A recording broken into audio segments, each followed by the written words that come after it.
Compliance is a profession where people work tirelessly to make the world a better place. And there are hundreds of amazing and inspiring women who have helped the field develop into what it is today.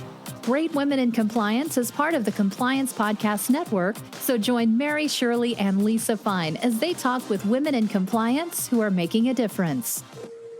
Welcome to the Great Women in Compliance podcast with Lisa Fine and Mary Shirley.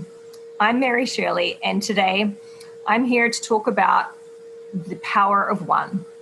I used to believe that it was not possible for one person to truly have a significant impact. Over time, I've come to believe that was a fallacy and that influence and impact stemming from one individual can, in fact, change lives. Today's episode encapsulates that theme, and accordingly, I've called it The Power of One.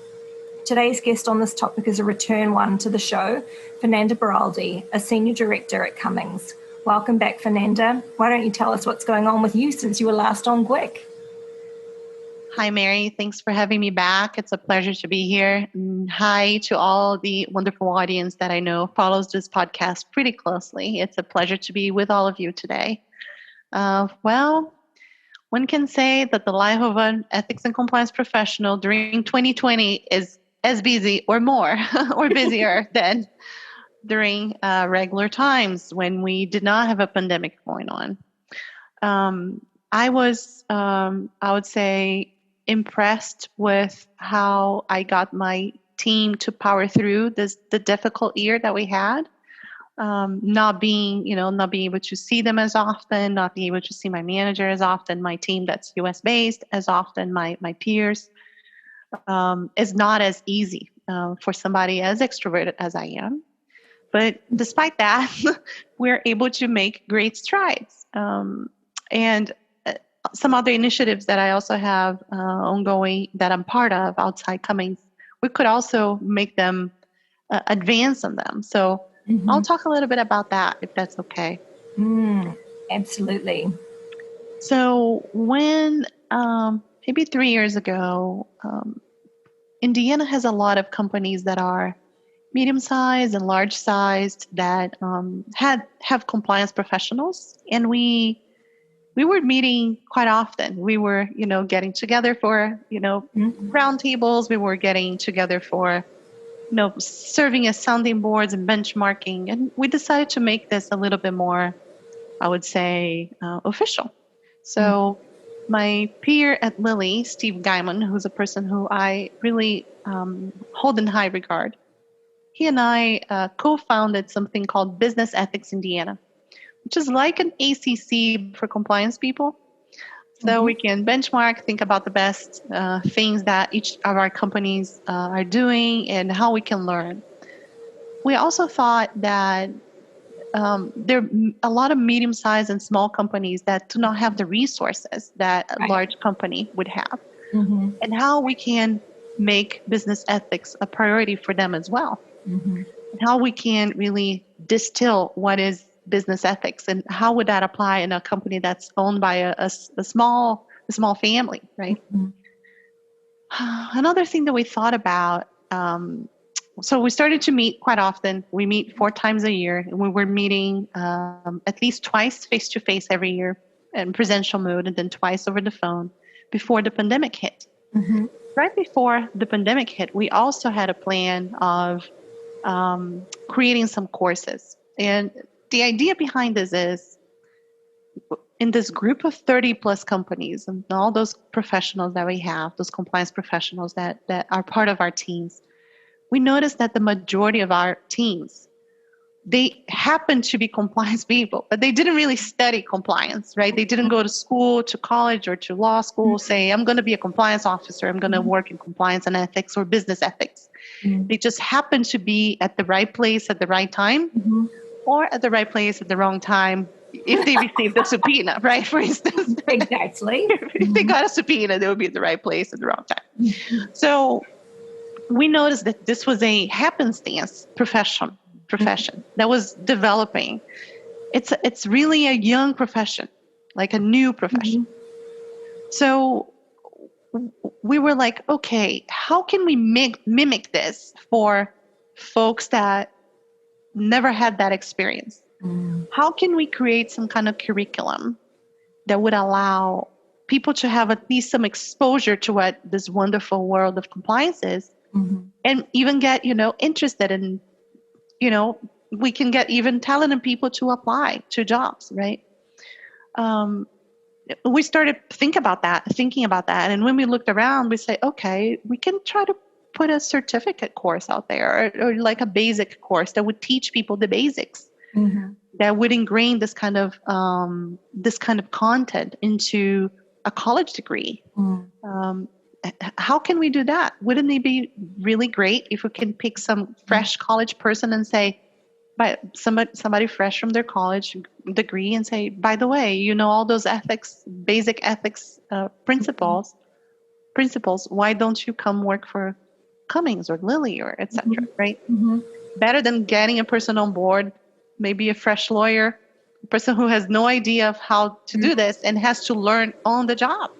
Right? Or someone like you and me spends 3 days holding an intensive boot camp to get them started. And while I appreciate that companies love that idea because they're like, oh, this seems very cheap to get an inexperienced person in, and I'll just have one of my existing staff be a teacher and drop their own work for hours on end. That's a lot of pressure to put on someone, and it's an awful drain to be responsible for that repeatedly, I would say. I think I've probably done that at least 6 times, training up people from scratch, and it's not very scalable, the way in which you hold those one-on-one tutorials. So the idea of this class to me is really appealing. Yeah. And exactly like you just said, and how much does that person, the freshman, the fresh woman, how much would they absorb in a 3-day boot camp? It's just so much information, so many processes and policies, and look at this website, and this is how we screen third parties. And it's just too much, right? If you teach people the basics of ethics, basics of anti-bribery, basics of data privacy in a way that's agnostic, company agnostic, oh my God, right? It's right here on my backyard, right? Or now we can do over Zoom, right? And the faculty is, peers, so cost is pretty low. And we can give people this basic understanding. They can partner with other students. They can learn from other students. They will do some kind of homework, right? All of this with very low cost. Nothing is reverted to us, to Business Ethics Indiana. It doesn't go, anything comes to us. But we get people trained at the end, right? Which is the goal. We're crowdfunding the training. That's what we're doing.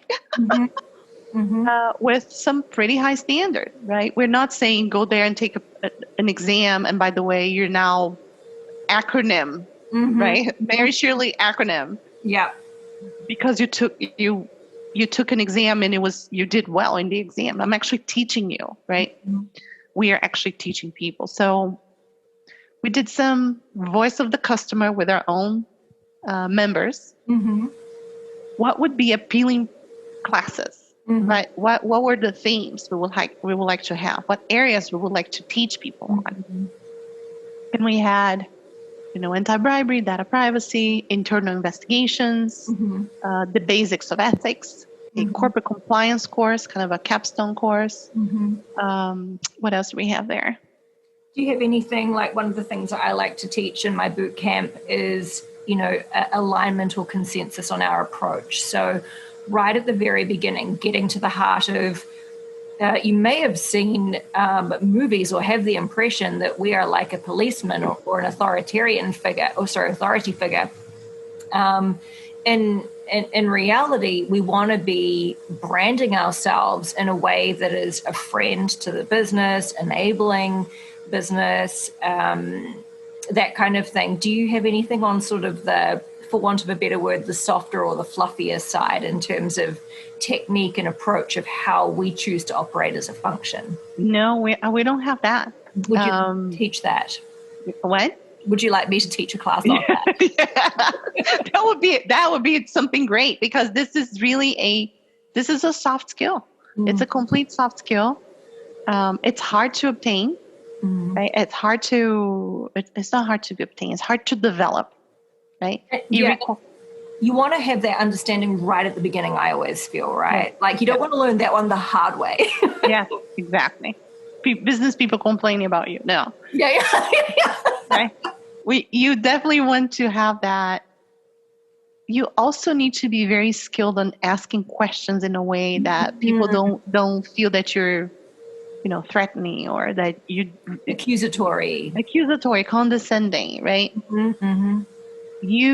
I always say, for me, the best advice I've ever received was get to know the product and the service your company is selling, and how you go to market. What is the product? What is the service?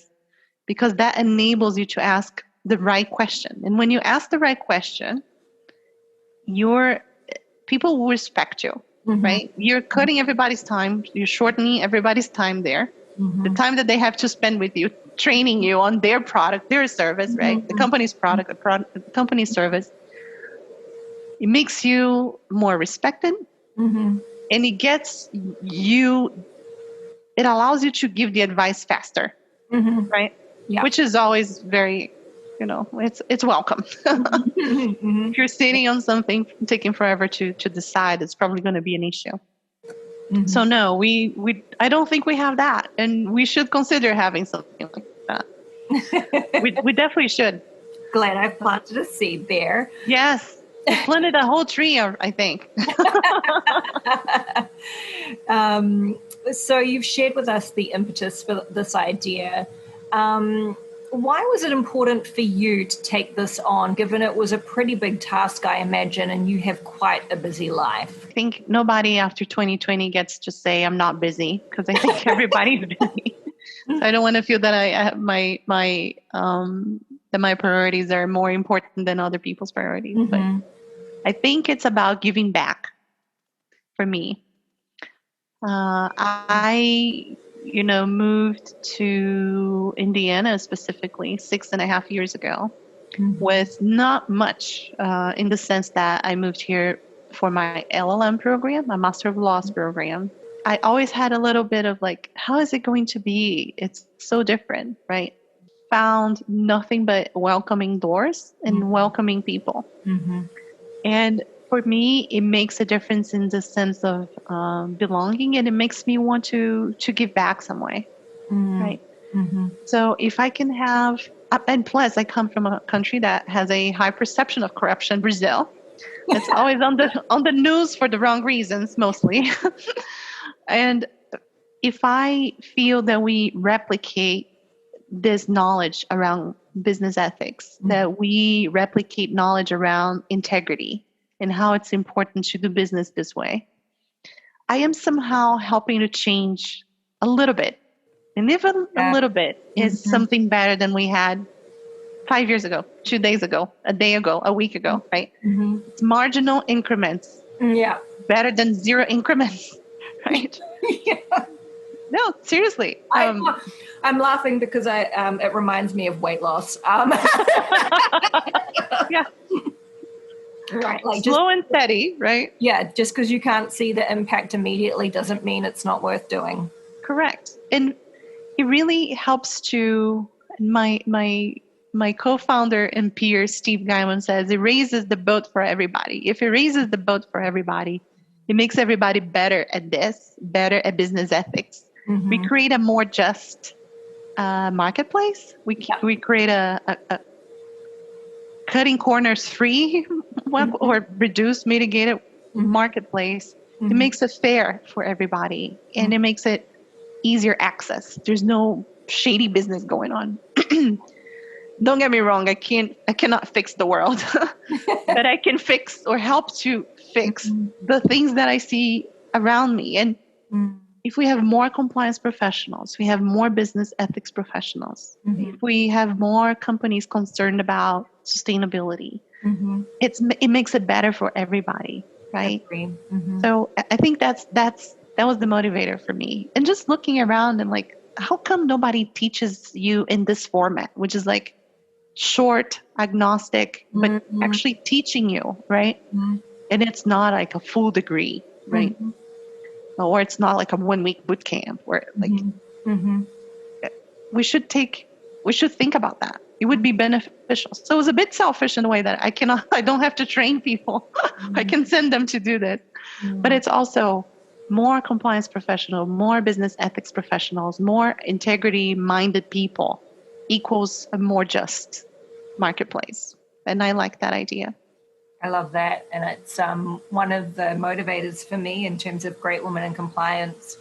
I genuinely believe that the better we are as women supporting other women, that all of our boats rise in that situation. So similar. Another area where you have given of yourself and really impacted the lives of others has been in regards to volunteering at a hospital in your spare time as part of a values and committee for the largest hospital system in Indiana. You also helped people get appointments for the COVID-19 vaccine. What has the volunteering experience been like, and in what ways did people need special help to get the vaccine? Yeah, it's trying to strike a balance between going fast, but not leaving people behind, right?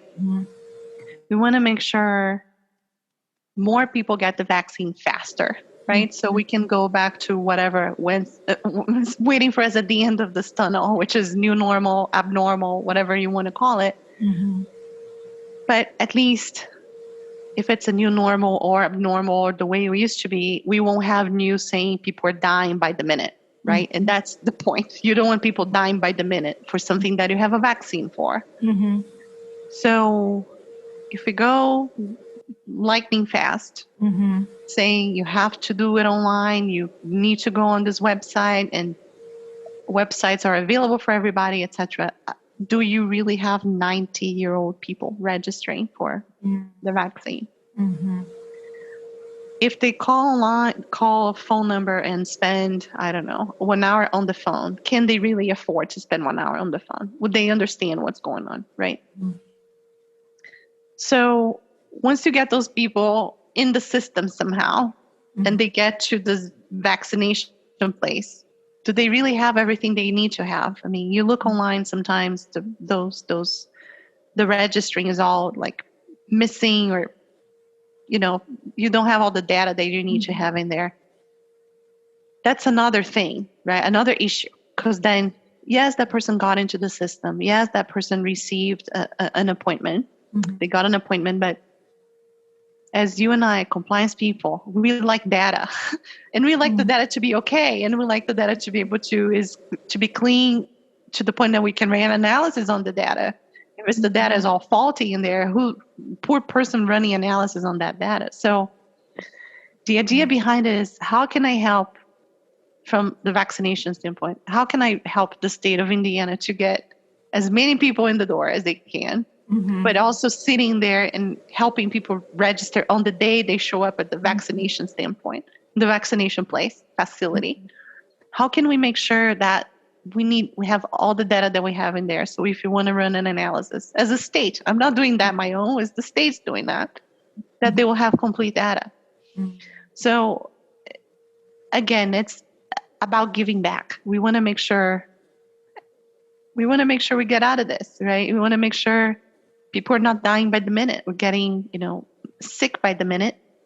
We want to make sure that people that get an appointment get in and out of there quickly, right? We want to make sure the system is a pretty well-oiled machine, in the sense that you don't have to wait hours to get vaccinated. Your appointment is there, you go in, you wait 15 minutes, and you're out, right? So how can I be part of the solution? A couple of years ago at Cummings, I did something called the TKI, which is a test. It's Thomas Kleinman. It's kind of an MBTI, but for other types of skills. Is it the TKI or scrap that? It's not the TKI. It's another type of test that talks about your needs for inclusion and your needs to be part of something else, something bigger. I forgot the name of the test now. Oh, interesting. It's not the TKI. When you forget to let me know. Yes.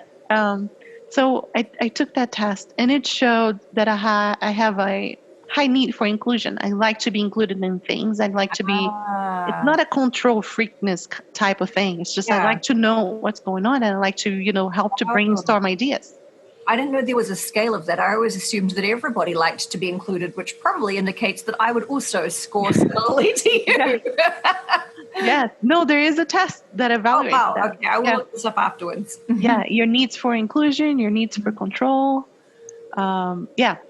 So I ranked pretty high in my needs for inclusion. Like I like to bring people along, and then I like to be included in things. Mm-hmm. And for me, can I be included as part of the solution? I couldn't just sit idle and then saying, we need the folks blasting on TV here. We need volunteers. I need people to help. And I'm like, I'm pretty healthy, still young. I'm going to say it's young, kind of young. You're young and you're healthy. Why can't I do something to help? Right. So went in there, volunteered, and it was great. It was great helping people and in this shifts and making sure people were getting the vaccines they signed up for. So has been great experiences. You mentioned another thing, which was the IU Health Committee on Values and Ethics and Pastoral Services that I got. I was very privileged to get an invitation to join. Without the imposter syndrome that a lot of women have, and I am also part of that, I was like, are you talking to the right person? Oh, are you talking to the right person on the phone? And when I got this, and yes, we want to talk. We want you to be part of this. I'm like, okay, that's great. What is the idea? The idea is to make sure that this big hospital system continues to put emphasis on values and continues to make value-based, value-driven decisions, right? This committee is mixed of board members of IU Health and folks from the community. And I represent one of those communities. For me, again, it's if you have this chance of knowing and to influence solutions and to influence decision-making in a way that observes values and abides by values, and you're talking about this largest hospital system in the state of Indiana, you're helping, I'm not leading it, but I'm part of the discussion, right? And I have a seat at the table. Having a seat at the table, it's very rewarding, but it's also helping to guarantee that patients and families can get the best care possible. That has a lot of value to me. It's like, wow, I'm still in awe of course, the wonderful things they're doing and where they want to get, but I'm in awe of potentially being part of a solution and helping the communities and families and patients around me, helping the staff to feel safe if they want to, bring up a concern. I like to be part of that. I think it's about a calling. When you're a professional in this space, in this ethics and compliance space, I mean, it is rewarding to be a lawyer and you go and negotiate things or you protect your company but this idea of, even if it's a small grain of sand, you're changing things around you and you're helping other people to get to something they wouldn't have, but for the solution you were part of. I like that. Gratifying, absolutely. And I can't imagine the relief that the patients who were really struggling with the convoluted registration systems for the vaccine, just how they would have felt knowing that you were there to support them if they didn't have any other family support to help them get the highly sought after appointments. So fantastic work. Thank you for your contributions to the community. And I didn't say this, but I mean, for folks who speak many languages, their language can be a barrier, right? Yeah. So you've got your Portuguese. Yeah, the Spanish. Oh, Spanish. Okay. Yeah. Like's an overachiever, Fernanda. No, I'm kidding. I'm really in awe of the people that can speak multiple languages just so incredibly well. And it's it's a gift. That's probably one of my biggest wishes. If I could choose to have anything or do anything over, it would be to have a business level standard in another language. So incredible that you're one, that talented, but also that you've decided to use your time and apply your skill set to helping other people go through a difficult time more easily. Yeah, it's, as I said, and I am thankful for having these opportunities because, I mean, it's hard enough to be at home when working 24/7, right? Mm-hmm. I think that is also helps me to interact with other people outside my household. And as I said, I miss that kind of interaction. So it was relieving to help people and great to help people, but also great to see other people, right? Interacting with the staff that was there. And yeah, it was really rewarding. Fantastic. Thank you for Yeah. that. Yeah. Switching gears now a little bit, you're someone who epitomizes hustle, getting stuff done, moving and shaking. And with you, I think that's just in your nature. You were built for making things happen. I feel very similarly. I like to be doing, achieving, completing, and then moving on to the next thing. How do you balance all of the various things that you want to do with limited time in the day? Yeah, that's a tough question. I don't know that I figured out that balance yet.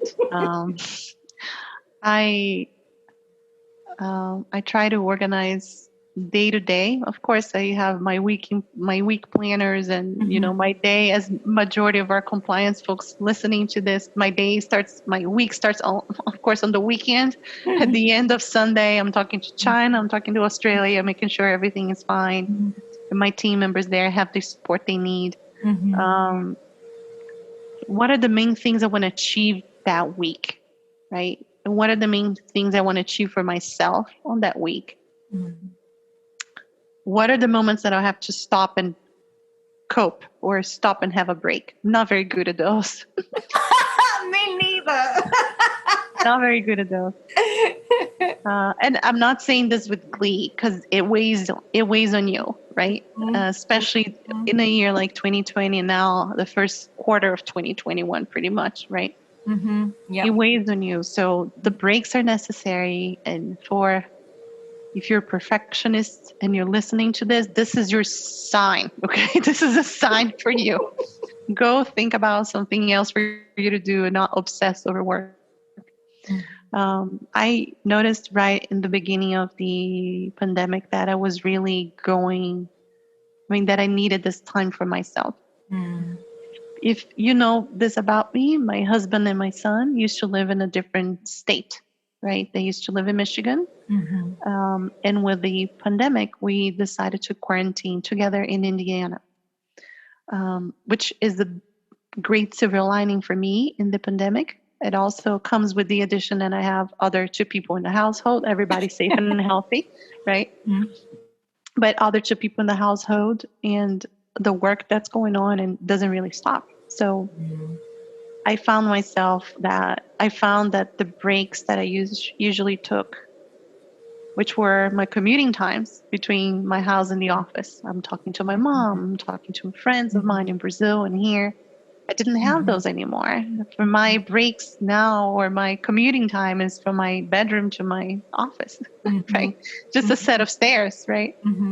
And the computer's right there and it's on the whole time. I know this is the reality of a lot of the folks listening to this, and I'm thankful that I have a house to be in. I'm thankful that I have an employment and great team and a great manager.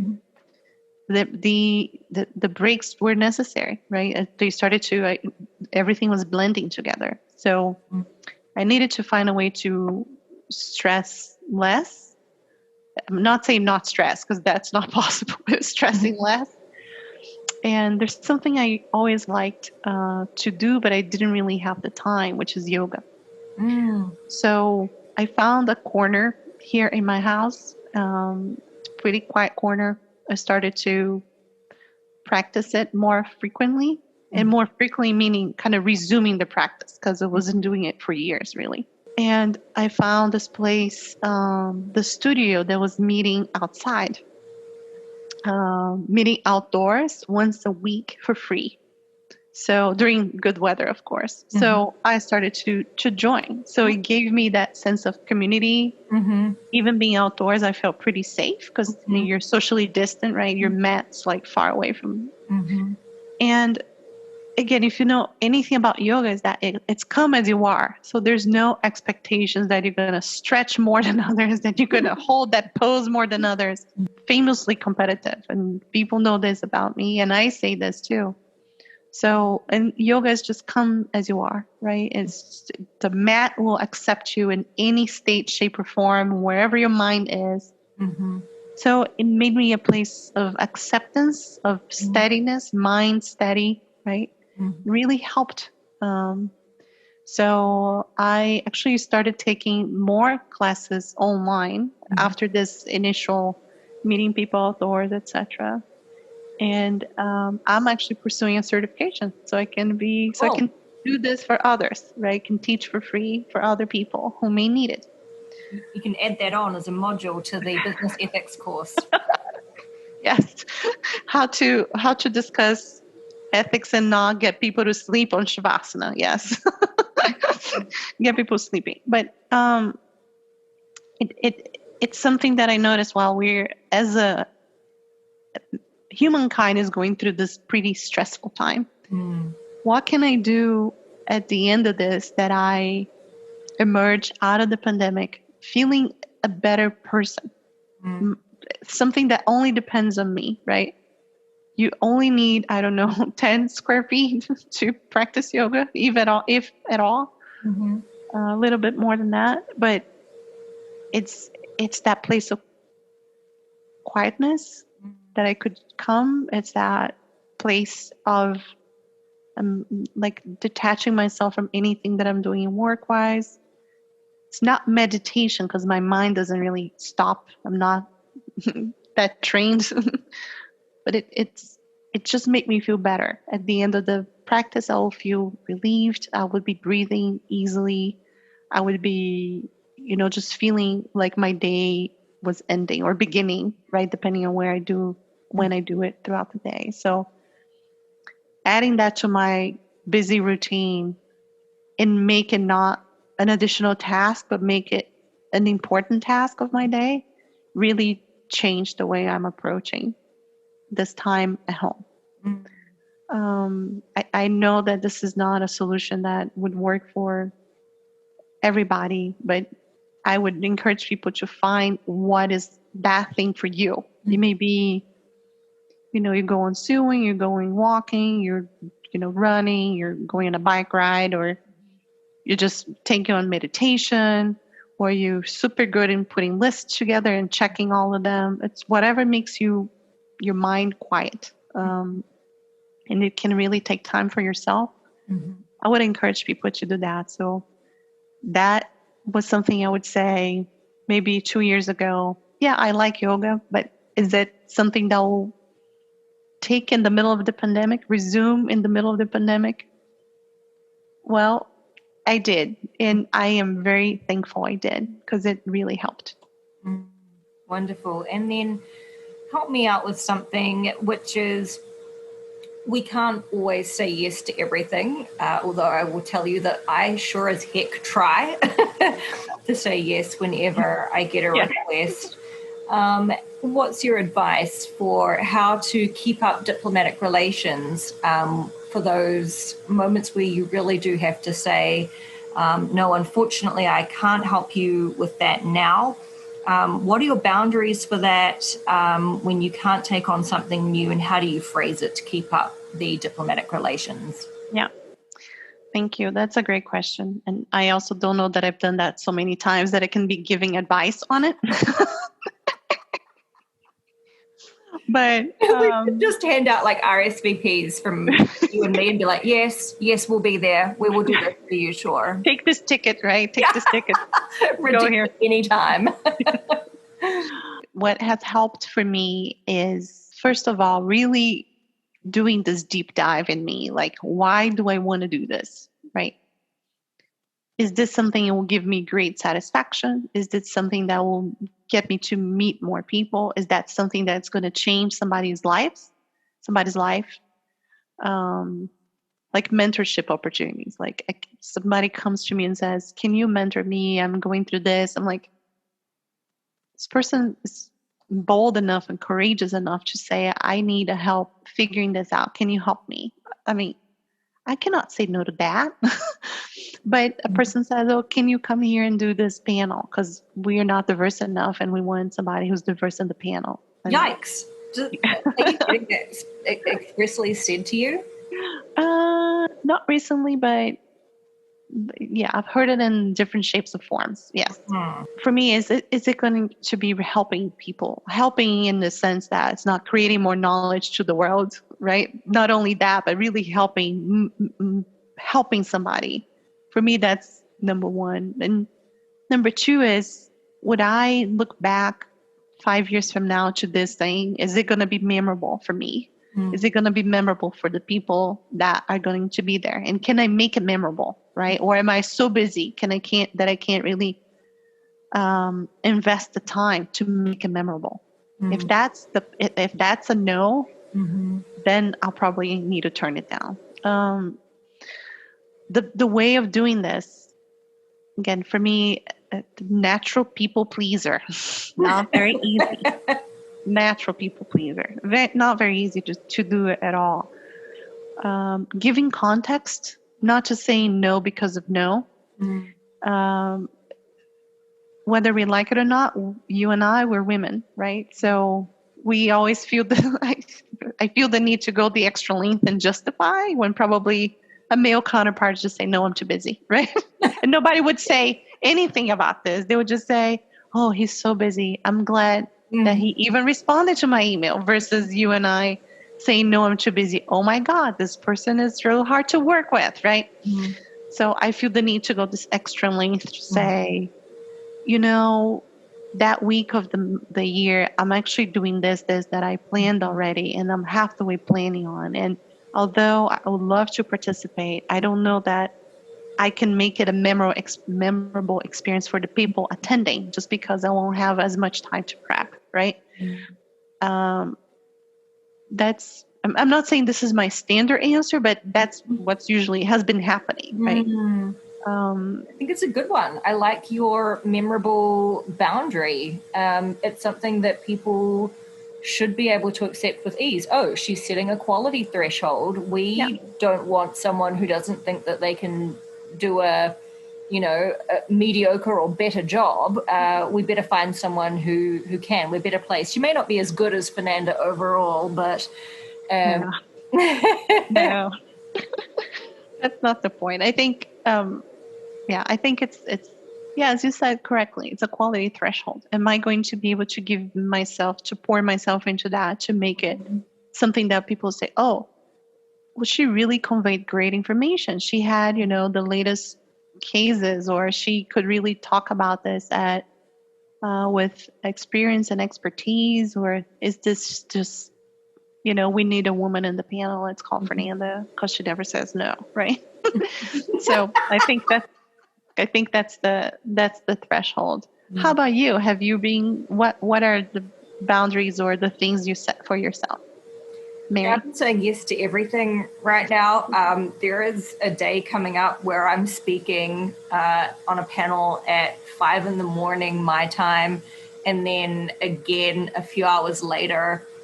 So I saw that it was the OECD one. Congratulations, by the way. I'm excited about that one. Yeah.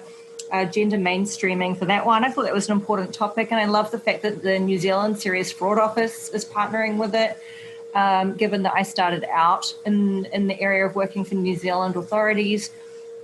I try to say yes, I really do, and I guess because I'm okay with stretching my workday, so that I never want Fresenius to lose out in any way to commitments outside of the company. So if I say yes to something like the OECD and the other speaking engagement that I have, I'm going to work a much longer day for my core job. And I'm feeling weary about that day already because I know it's going to be a long day. I'm going to have to get up super early. I want to look presentable for the 5 a.m. start, so I'm definitely going to be up earlier than that. I think it is tough, and what's even tougher is after you've agreed to something, as is the case of a recent speaking engagement that doesn't appear to be terribly well organized, and I'm feeling anxious about being ill-equipped to do a good job. After already saying yes, I feel nervous about saying, you need to have your stuff together, so I'd like to, and I fear that being smeared. Oh, well, Mary, she was super difficult to work with. See? Yeah. See? It's the same thing. I mean, a guy would say, you guys get your S together, right? Well, interestingly, a gentleman that I know who is involved in this, he was encouraging me and saying, Mary, just pull out. I pulled out of something last week for similar reasons. And for you would even think that even having that vindication and support, I still haven't pulled out. Yeah.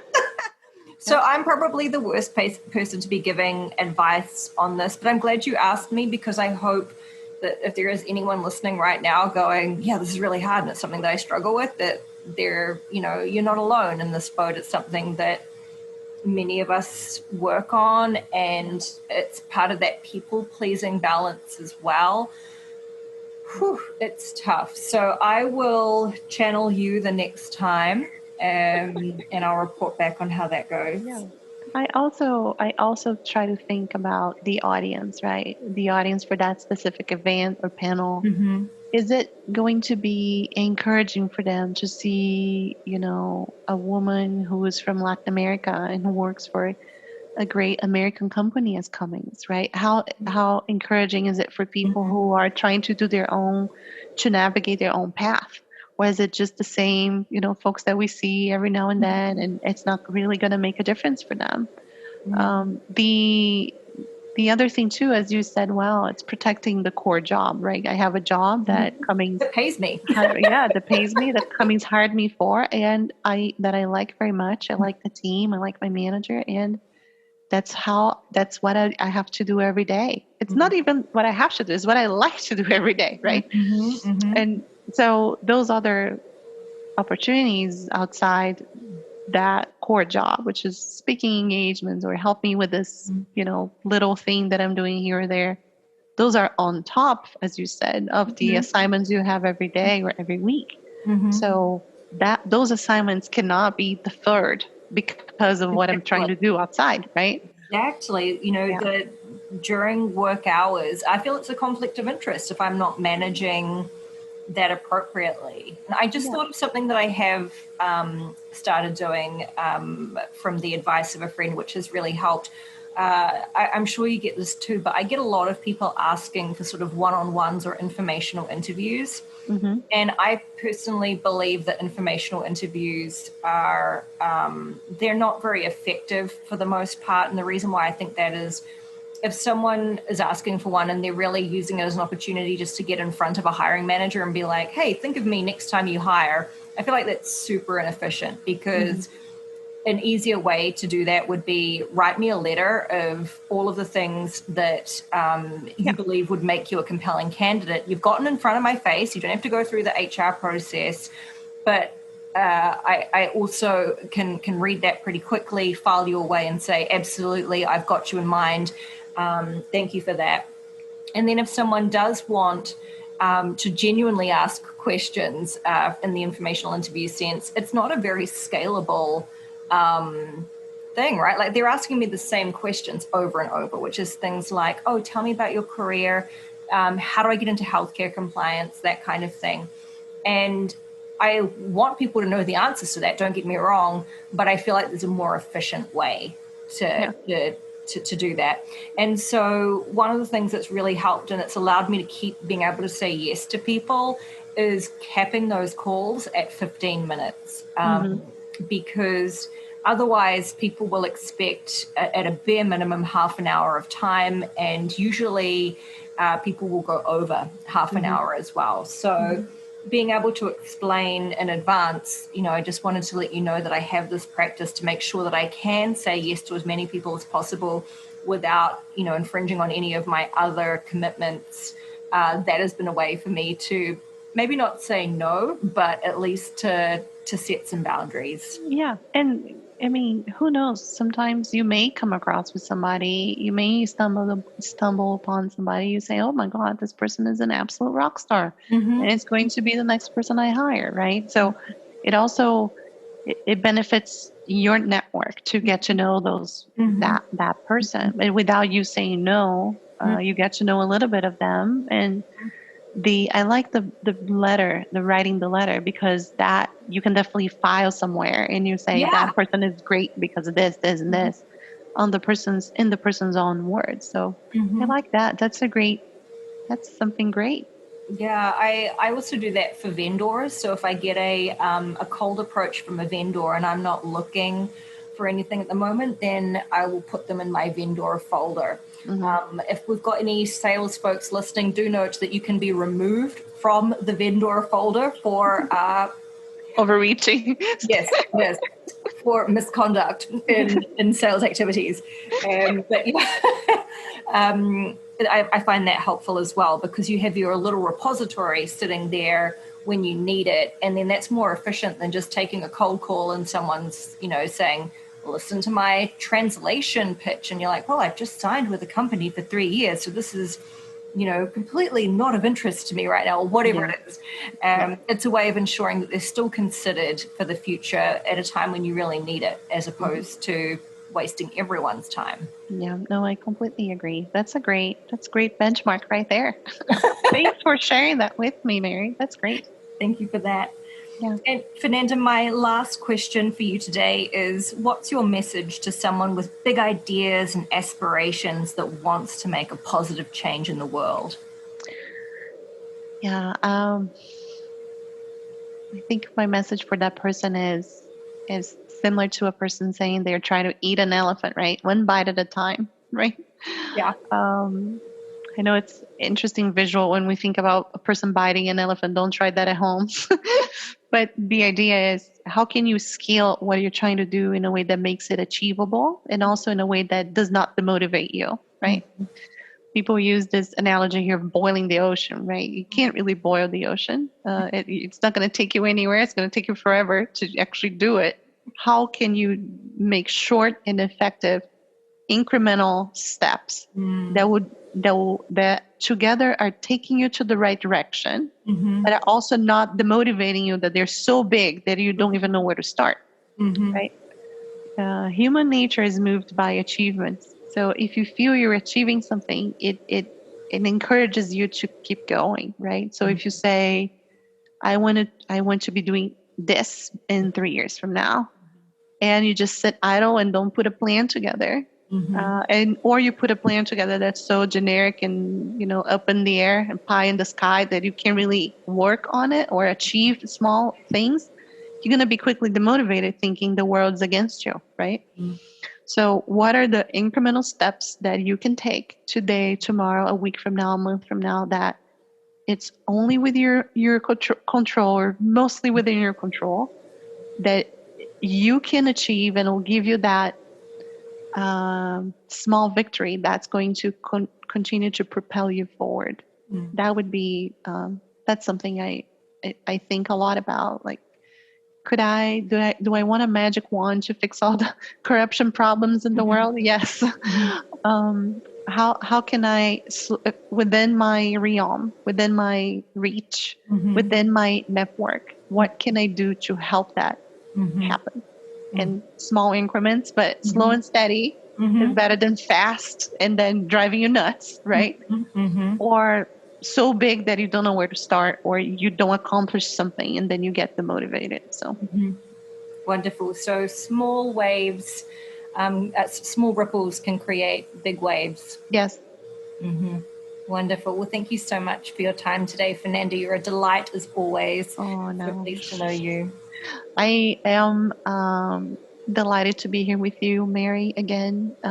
I hope this helps somebody who's listening to us here. It's always a privilege to be with somebody so talented, so caring Oh, like you. stop. Thank you so much. Oh, that made my heart flutter a wee bit then. Thank you for being kind. Yeah. Well, to wrap up today's episode, I have some good news. I'm going to share with you a rejection that I received, dear listener. This is from the Prime Minister of New Zealand, Jacinda Ardern, who I invited to be on the Great Women in Compliance podcast in a bonus episode on leadership. And here's the response that I received. Dear Mary, on behalf of Prime Minister Jacinda Ardern, I would like to thank you for your request to participate in the Ethics and Compliance podcast. Most unfortunately, the nature of the Prime Minister's schedule at this time prevents her from being able to accept your request. She has asked that I pass on her apologies and best wishes. Kind regards, her private secretary.